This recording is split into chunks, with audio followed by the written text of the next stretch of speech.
There is a smell that follows certain legends: hot oil, rubber, and the iron tang of blood. And if you close your eyes, you can almost feel the gravel of an early Italian circuit under your boots. That smell is where this story begins. A young Enzo Ferrari, restless and raw from a Europe remade by war, obsessed with one singular thing: speed.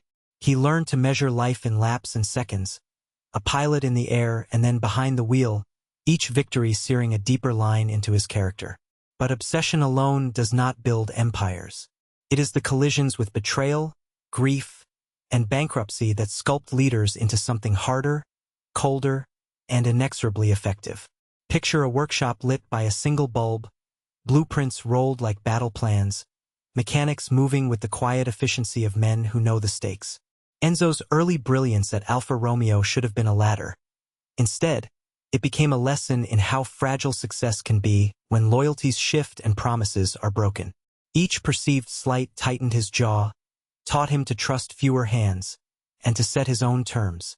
When his son Dino's laughter was silenced by illness, that personal grief became an ache that no trophy could fill. Financial collapse loomed, and fatal crashes on tracks across the world carved headlines and haunted factories. From these wounds, a ruthless code emerged. Perfection at any cost, secrecy as armor, and a leadership style that demanded total devotion. This film does not dress the prancing horse in nostalgia. We trace cause and consequence. How betrayal bred suspicion, how loss hardened resolve, how desperation forced decisions that would produce cars as beautiful as they were merciless. For many of you watching, men and women who have given more than you can afford to lose in pursuit of a goal, there is a mirror here. If this resonates, a subtle like helps this work reach more people. And before I continue, tell me in the comments, what sacrifice is hurting you most right now? Subscribe if you want practical leadership lessons drawn from Enzo's life, because next we move into the brutal turning point that remade Ferrari forever. The paddock smelled of oil and hot rubber, a scent that had once felt like home but now tasted of betrayal. Enzo stood beneath a low, tin awning while rain stitched small rivers across the asphalt. He had just been told that Alfa Romeo would close ranks, that the promises made in whispered corridors meant little when profit and politics shifted. An engineer he had trusted offered a quiet apology. "We did what the company needed." Enzo's reply was a thin smile that hardened into something colder. That night, in the dim light of his workshop, he sketched not only engines but a doctrine. If others would not protect the pursuit of speed, he would build an institution that would. The consequence was immediate and relentless. What began as a team forged from wounded pride became a crucible of obsession. Money vanished and was found. Cars were improvised in borrowed garages. Loyalty was demanded like fuel.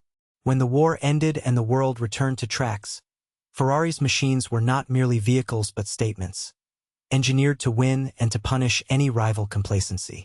Each victory bought breathing room. Each defeat deepened Enzo's intolerance for mediocrity. Men who loved racing found themselves reduced to cogs in a machine that accepted human cost as the price of excellence. Then grief altered the calculus. Dino's illness and early death was a private abyss that Enzo refused to enter openly. In solitude he translated that loss into work, naming projects and refining designs as if a perfect engine could answer questions morning could not. The consequence was a man more distant at home and more exacting at the factory. Those under him learned to hide their doubts. Some broke. Drivers who crossed the thin line between hero and casualty paid with their lives on circuits that were faster than the safety of their era. Each accident tightened Enzo's grip, paradoxically less compassionate and more obsessed with reducing failure by intensifying control. These pressures created a culture where brilliance and brutality were braided. The brand's image gleamed, while backstage decisions were made in the hush of late-night shops, by men who had one language left: results. If any of this stirs something in you, a memory of sacrifices you made for a goal, tap like and tell me in the comments what cost you most. Stay with me. Next we'll trace how that uncompromising code hardened into institutional practice, producing not only champions but a legacy that demanded ever greater prices. Rain turned the Maranello pit lane into a mirror of the night sky as Enzo Ferrari stood alone beneath the sodium light, coat collar up, hands stained with oil and something harder to wash out, grief. The telegram had arrived that morning. Another name on the list of lost drivers, another helmet folded into silence. Around him, mechanics moved like shadows, speaking in clipped sentences. A wrench clinked, a radio crackled, but Enzo's world narrowed to a point of focus so sharp it cut. In the weeks after Dino's death, the private man who loved music and family retreated. The public leader that remained spoke in orders, in uncompromising metrics, in the language of speed. "You will run it until it wins," he told his engineers in a low voice that left no room for debate. "If it costs everything, then we'll pay that price." One young mechanic, voice shaking, asked if they couldn't slow the tests, recalibrate for safety. Enzo looked at him as if looking through glass. "Safety," he said, "is what keeps us from racing. We race to live, not to survive." The answer was blunt, and in that bluntness lay cause and consequence. A culture set to a single axis, performance at any human cost. Bankers came with ledgers and patience. They offered lifelines that demanded compromises. Enzo pushed those lifelines away. Bankruptcy loomed like a specter, but capitulation would mean a dilution of purpose. Instead, he doubled down. Stripped down models, simplified designs, more intense testing sessions, longer heats on the track. The cars that emerged were masterpieces of obsession. Lighter, fiercer, capable of punishing speeds. They also carried the imprint of sacrifice. Racetracks became altars where victories were paid for in broken helmets and quieter funerals. Families mourned. Mechanics hardened or left. Enzo's relationship with the world narrowed to a pure, almost brutal equation. Pain converted to performance. This was the crucible that forged Ferrari's legend and its shadow. The prancing horse leapt because someone had sharpened it on loss, refusal, and a relentless refusal to settle. If you feel the weight of sacrifice in your own life, if a goal is costing you what matters most, pause and consider, what is the true price you are willing to pay? If this struck a chord, like and tell us in the comments which sacrifice is hurting you now, and subscribe to learn the practical leadership lessons we'll draw from Enzo's choices in the next segment. When the dust from the last podium finally settled, the truth left on the asphalt was more bitter than any victory champagne. Ferrari's brilliance was braided with loss.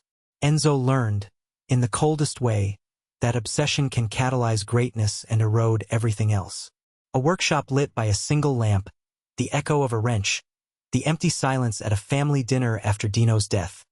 Those scenes did more to shape cars and culture than any boardroom meeting. His betrayals and near bankruptcies hardened him, and that hardness produced cars that demanded reverence. But it also demanded human tolls.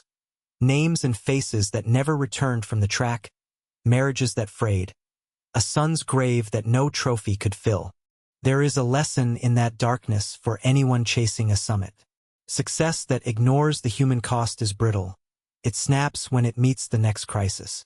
Enzo's code, never compromise on performance, protect the brand at all costs, made Ferrari immortal, yes, but it also concentrated risk on a few souls. The consequence was a culture where sacrifice was assumed rather than chosen. The practical leadership lesson is simple and painful. Obsession must be structured. Ritualize rest. Create clear financial stopgaps. Insist on safety standards even when speed tempts shortcuts. Delegate authority so decision-making doesn't bottleneck around one battered man. Make grief visible and addressable. Unprocessed loss becomes a policy, and bad policies kill. Imagine an exhausted chief mechanic quietly saying to his younger counterpart, "We built beauty, but we must also build a future where our people survive to enjoy it." That sentence contains the pivot, beauty without sustainability is vanity. If you're burning yourself out for a goal, ask whether your sacrifice is strategic or a wound you're trying to prove. Set one practical boundary this week. A non-negotiable hour off, a fallback budget, or a conversation you've been avoiding. These small acts compound into resilience. If this account of Ferrari's rise and its hidden cost resonated, give it a like, tell us in the comments which sacrifice is hurting you most right now, and subscribe. There are more real stories and hard-won leadership lessons coming that will help you protect both your goals and your life.